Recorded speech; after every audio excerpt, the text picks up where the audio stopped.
Hi friends, నేను మీ రంగా ప్రసన్న కుమారిని. అందరు ఎలా ఉన్నారు? బాగున్నారా? మేమైతే చాలా బాగున్నామండి. ఈరోజు అయితే పందిరి చిక్కుడుకాయ ఫ్రై అయితే చేశానండి. ఎలా చేశానో ప్రాసెస్లోకి అయితే వెళ్ళిపోదాము. ఓకేనా? కొత్తగా మన ఛానల్ చూసేవాళ్ళు సబ్స్క్రైబ్ చేసుకోండి, లైక్ చేయండి, షేర్ చేయండి, కామెంట్ చేయండి. ఓకేనా? ఇక్కడ చూడండి, నేను వలుస్తా ఉంటే మా పాప గిన్నె అయితే వేస్తూ ఉంది.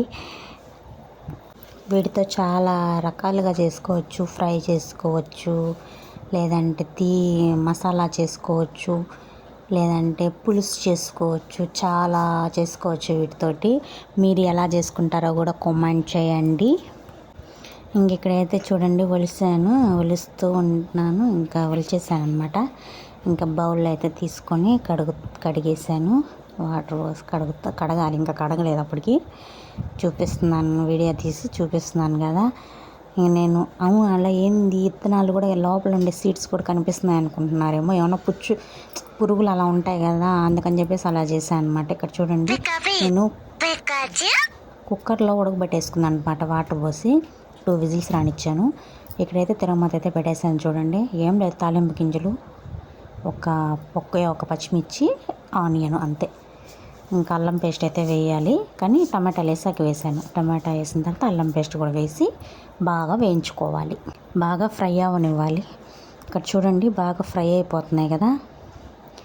ఇప్పుడైతే అల్లం పేస్ట్ అయితే యాడ్ చేశాను కదా. ఇంకా అది కూడా బాగా పచ్చివాసన పోయిన తర్వాత ఇంకా చిక్కుడుకాయలు అయితే వేసేసాను అనమాట.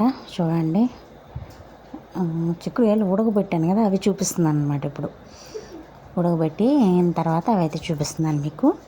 ఇంకెక్కడైతే యాడ్ చేసి కలిపేసాను అనమాట. కర్రీ అయితే సూపర్గా కుదిరింది. ఇక్కడ పసుపు అయితే యాడ్ చేస్తున్నాను. చూడండి, పసుపు అయితే వేసుకోవాలి. చూడండి, పసుపు వేసుకుని కొంచెం ఉప్పు, మీ రుచికి సరిపడా కారం వేసుకోండి. నేనైతే 1.5 స్పూన్ వేసాను, కానీ అంత కారం అయితే లేదు.